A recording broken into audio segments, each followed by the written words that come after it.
Yeah, and especially when we can consciously choose where our awareness is going to be. Because so often when we are reaching outside of ourselves, it's because we're in that mental state.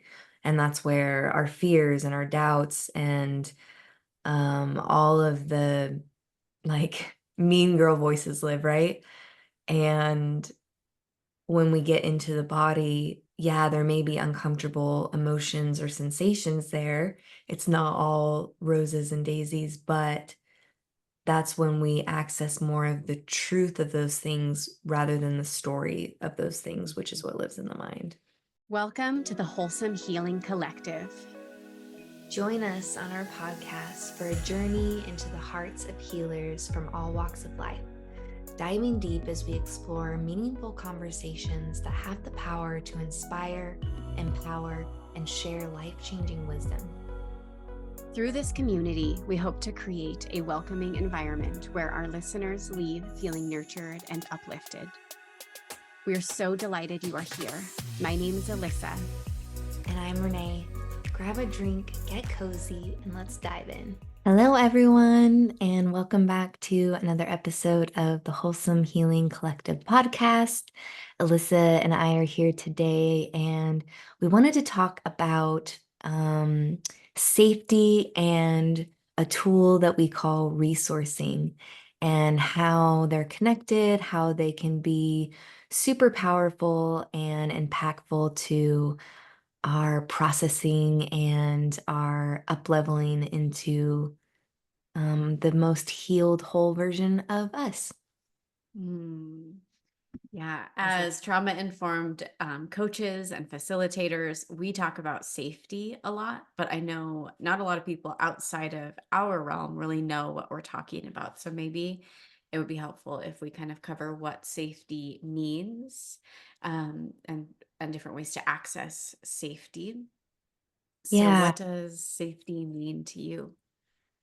Yeah. So, what when we were in our pause programs, we learned about the different stages of safety. And this was kind of a new concept to me because a few years ago, if someone would have asked me, what is safety? I would say, well, my life's not in danger.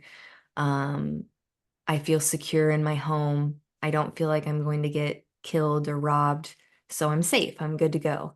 And going through these programs, and especially with that trauma-informed lens, I've learned that there are many facets to safety, and it's not just about the physical safety. While that is important, it's also about our relational safety, how safe we feel in our body, how safe we feel in the presence of another human, how safe we feel in our connection to source or God or the universe, as well as how safe we feel in our, help me out, what's the fourth one?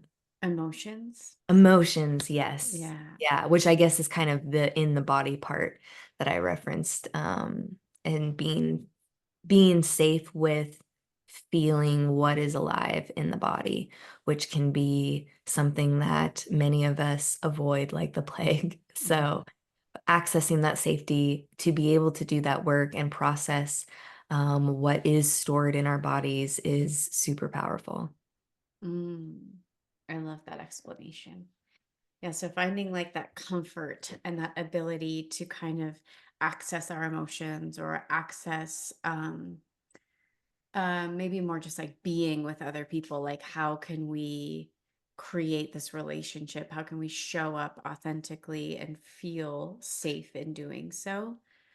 Um, do you have any tips? Like what's your favorite way to access safety? Yeah. My favorite way to access safety is, mm, it depends on the day. I think my what we would call like the doorway in for me is self-sourcing. So, some people are going to naturally feel safer when they're in community with another and they're being held in that space by someone. Some people are going to feel a natural safety with connecting to source or their God or whatever that connection looks like. And some people are going to feel more safety in just going inward and being with the self and my own energy. And I think that has been the way that I've accessed safety the most in growing up with the need to self-source and self-soothe. And I think I started accessing that safety prior to ever having a connection with source or spirit. And so now I've kind of evolved into connecting with source and spirit to access safety. But my tried and true, that is my comfort zone, is that self-sourcing aspect. And how do you do that? What does that look like? For me, it looks like stillness, quietness, Mm. being in nature if I can. Um, I s- I'll spend a lot of time at my altar, but if I can spend time actually touching the earth or being in the forest, particularly when it's quiet and there's no one around, that feels the most soothing for me, and that allows me to go inward and feel held in being with whatever is there for me. Mm. I love that. What about you? What's your natural access point for safety? Yeah, I would definitely say the source and the self, um, maybe equal parts, but after realizing my connection to source, it just feels like this deep surrender that creates that safety, like knowing that I'm not alone when I'm being held by the universe. That Yeah, feels really good. yeah, definitely.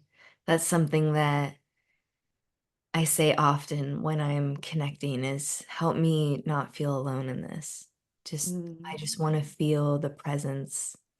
I want to exchange that love feeling and feel like I'm not alone. Ooh, Yeah. yeah. And then I'll place my hand on my heart a lot to create that self safety and just like bringing my awareness back to my human body. So it's Yeah. like the duality of my humanness being held by the universe, but noticing my beating heart and maybe swaying or rocking just like kind of brings me back to this moment, and I think that really helps me too. Yeah. And it's a beautiful reminder both of the physical safety aspect, like, okay, I'm right here and I'm safe and I'm held. And then it's also that piece of the emotional acknowledgement of the humanness and what is present, with that connection to source, it can feel like a relief. For me, I'll just speak for me. It can feel like this relief of connection. And sometimes I also have to remember to still to take that relief and allow it to be and allow it to help me be with what's here rather Mhm. than allow it to help me escape what's here. Yes. Yeah. That's so perfect. You said that. Yeah.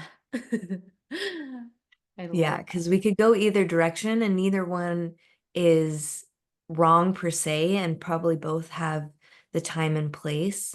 Uh, but how powerful is that when we can bring that tool in as a way to be with what's here and feel like we're safe in doing that? Yes. Ooh, that's so juicy.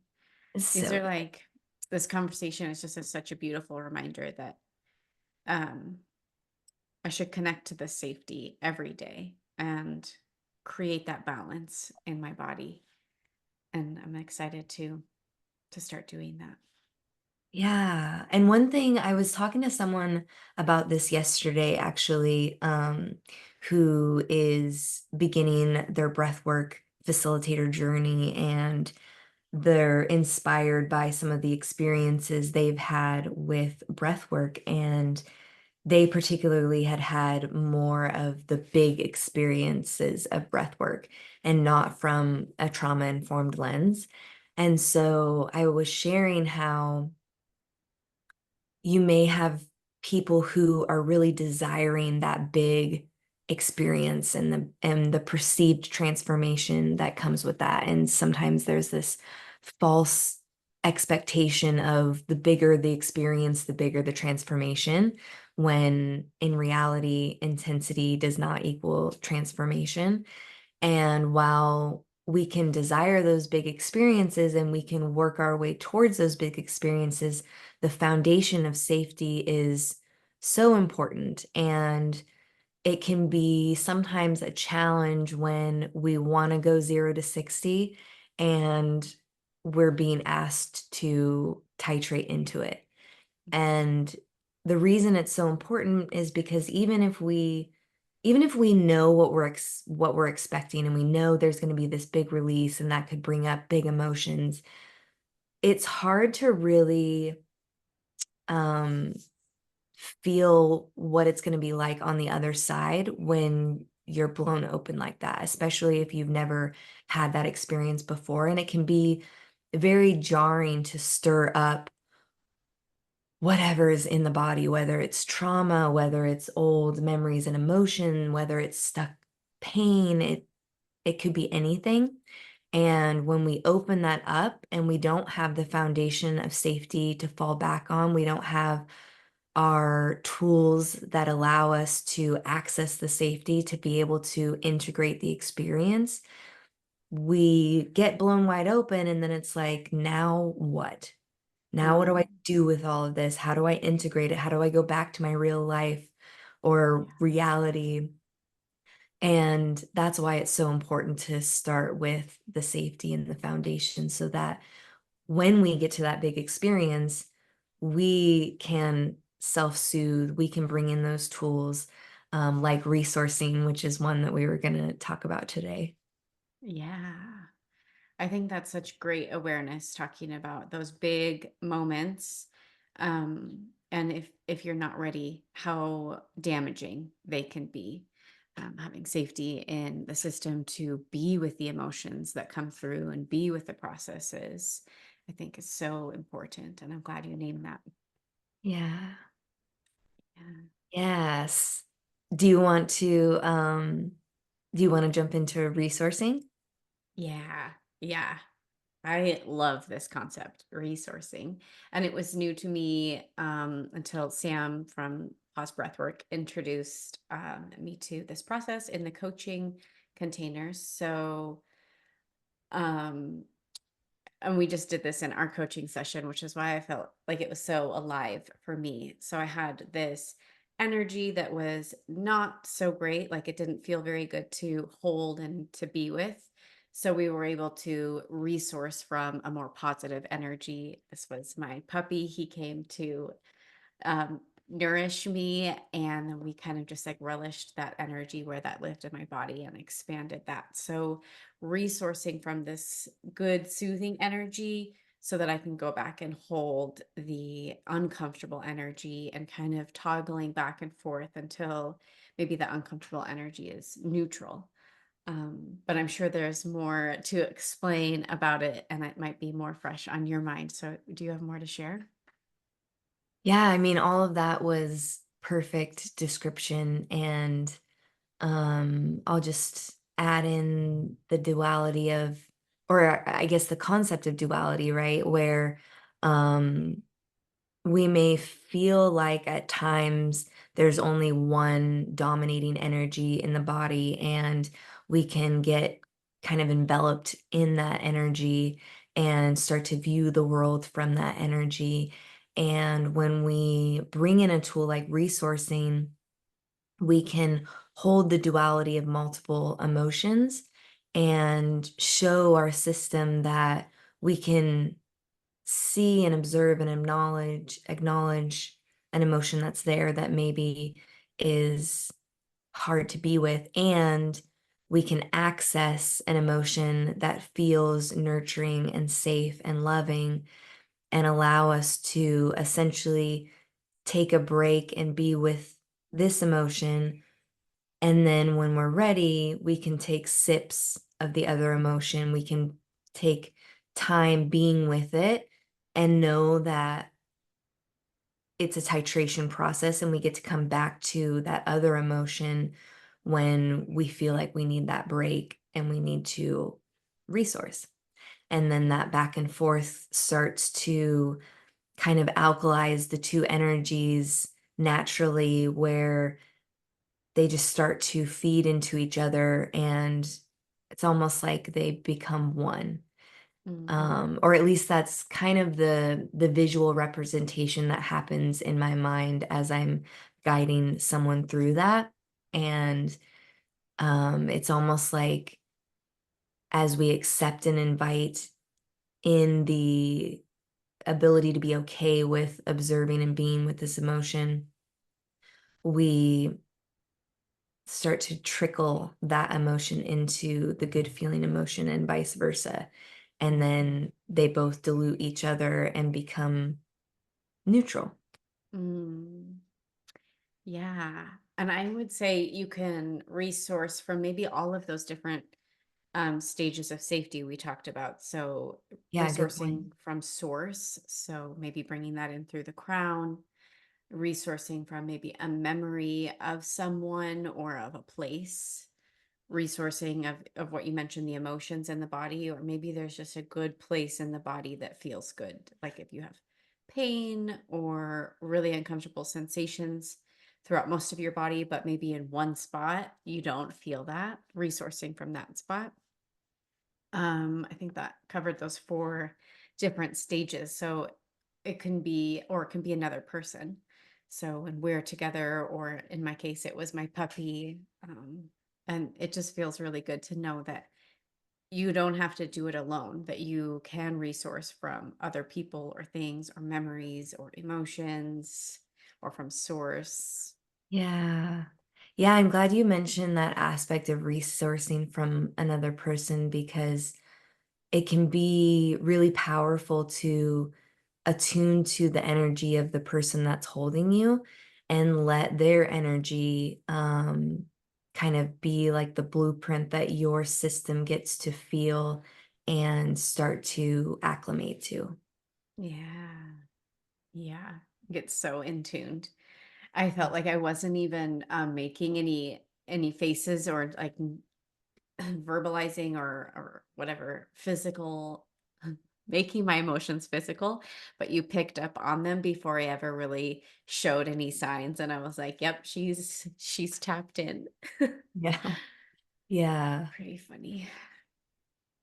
Yeah, it's a really neat experience when there's that just that undercurrent of energy where you are tuned with someone and you're hearing the words under the words, you're feeling the emotions that aren't being expressed yet because you're so attuned and connected. Um, it's a really cool feeling. Yeah. Um, I think the tool of resourcing can be really powerful when you're facing like addiction or anything you're trying to escape from, which I think we talked about escape is in earlier when we were just talking about safety. So like not just escaping to the source energy, but bringing it into the body. But I feel like when we're resourced, we there is no need to escape and Mm. pick up the phone and busy your mind, or pick up the drink and escape from your emotions. Like when you feel completely resourced, you can be with yourself. You can be with it all. Yeah. Yeah, and especially when we can consciously choose where our awareness is going to be. because so often when we are reaching outside of ourselves, it's because we're in that mental state, and that's where our fears and our doubts and all of the like mean girl voices live, right? And when we get into the body, yeah, there may be uncomfortable emotions or sensations there. It's not all roses and daisies, but that's when we access more of the truth of those things rather than the story of those things, which is what Mhm. lives in the mind. Yes. And with resourcing too, um, it's can be easier to access when you're in session and someone's guiding you through that process, helping you toggle between those two or multiple things. But as you practice it, it's one of those tools that's just such a beautiful thing to take into your life. And when you have those moments of activation or you have those moments of feeling anxiety come on or feeling of not feeling safe, and when we know that there's different stages of safety and we're less likely to talk ourselves out of what we're feeling. And so, for example, if this sense of anxiety comes up and it feels like, what is happening? Why do I feel like running? Mhm. If you're one that, either you fight or you flight, right? Or you freeze. So depending on your tendency, it could be like, why do I feel like fighting right now? Or why do I feel like shutting down? That's mine. When I get overwhelmed, I'm more of a shutdown person. And so when we get to those activations or those sensations, we might try to talk ourselves out of it. Like, I'm fine. There's nothing going on in my environment. I'm not being attacked. I shouldn't feel this way. And then we try to override it and just move on instead of checking in with the self, resourcing if we need to, so that we can actually examine, okay, what is really here that's making me feel XYZ? Mm. What do I not feel safe doing, expressing, saying, believing, and allowing yourself the ability, whether it's by accessing the safety or the resource, to really feel into why those emotions are here so that we can meet ourselves where we're at and resource to dissolve it or process whatever memory or part of us that's feeling anxious. We've had episodes on parts work before where we might need to acknowledge that part of us that's feeling the anxiety and maybe a protector that's coming up that's wanting to keep us safe and having that inner dialogue and pep talk with them so that they can feel at ease or maybe be reassigned to something else and we can come back to our homeostasis of the nervous system. I hope that Mm. made sense. That felt like a bit of a rant. Oh, that was really good. I love the emphasis on acknowledging the anxiety or whatever that sensation is and just being curious why it's here. And then maybe noticing a part of your body that doesn't feel anxious, or a memory of a time where you weren't anxious, where you've done this before, and resourcing from those parts. Yeah, exactly. It's like giving yourself the evidence. Like, remember when we did this and we felt so good? Like, we can feel that again. And then the Yeah. system, it kind of like breaks us out of that cycle. Like, oh, right. And even if we don't have a memory, we can also bring in a visualization like, what would it feel like to be in the state where there's such calmness, such peace, such confidence, and letting a vision start to be painted in the mind. And then the mind is so fascinating in that when we really visualize something and we get into the felt sense of it, our brain can't really tell the difference between a visualization with the felt sense and a memory with the felt sense. And so we can utilize a visualization if we don't have a memory that we can lean on, Wow. which I So think is so powerful. cool. Yeah. Wow. You can kind of pretty easily trick the mind and then almost see that the mind can trick you too. Like it goes Exactly. both Yeah. ways. Wow. Yeah. And the mind tricking us are the neural pathways that might be most rooted in the mind. Hmm. So, it takes some practice at first, and that's why it can be really supportive to be with another and be guided through that experience so that you can feel it, so that you can feel the safety of the energy of the person that's holding you, and then you can practice that outside in a self-sourcing kind of way too. Mm. And yeah, it's a beautiful practice to start to play with, and it you can do it in small ways too. It doesn't You don't have to access the deepest, darkest emotion and then try to resource, your happiest emotion and balance them out. It can be something as small as, man, I've been noticing there's a pit in my stomach the last few days, and I've been trying to ignore it. And as we know, what we resist persists, like you mentioned before. And so I'm gonna make some time and just explore that. It could be as little as that, where it's not something big mm, that we're gonna have a process over necessarily, but it's something that's there, that's nagging at our attention that we need to make a little time and space for. Mm. Yes. That Yes. felt like a mic drop moment. I don't know. I just visualized that. So silly. Is there anything else you'd like to share on resourcing and safety as we wrap up here? Mm, I think just the gentle reminder of finding our own access points, finding the doorways in for us that feel most safe.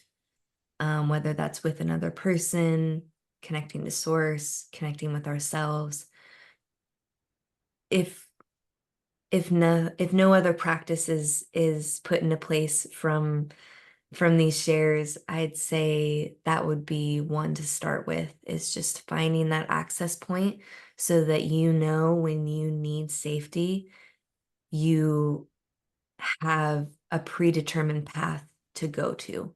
Mhm. And you don't have to go through the practice of how do I feel safe when you're in that moment of feeling unsafe. You already know, and you can say, okay, I know that when I take time in stillness and I access source, I can access safety. So I'm acknowledging that I don't feel safe. And in 2 hours when I have a break, I'm gonna go and take some time. And just that acknowledgement and that um kindness towards yourself of like, okay, I'm seeing it, I'm recognizing it. I know how to access safety, and I'm promising myself that I'm going to do that. And the faster we can do that, great. If we can drop everything and do that, amazing. But even if we can't, just setting that time for ourselves and then actually following through with that builds so much trust with the relationship with ourselves. Just to know that I can tell myself, okay, I see you, I got you, we've got 1 hour, and then we're going to have space. Yeah. I love that. That's along the lines of what I was going to say is making it a priority, and you touched on that. It's so perfect. I'm going to make a an alarm in my phone to go off every day and just remind myself to do a little resourcing and accessing Mm, safety. yeah, Yeah. proactive safety. I love it. Yes. I'm really Nice. glad we chatted about this today. It's been really great reminders for me. Yeah, feels like a juicy conversation. Mhm. Yeah. So good. Maybe we'll have to do like a little guided meditation on resourcing. Mm, That might yeah. be Yeah. I love that. We'll do that. cool. Yay. Amazing. Let us know if anything resonated for you. If you want us to talk about any topics or any practices, let us know in the comments. And we hope you have a beautiful rest of the day. Bye, everyone.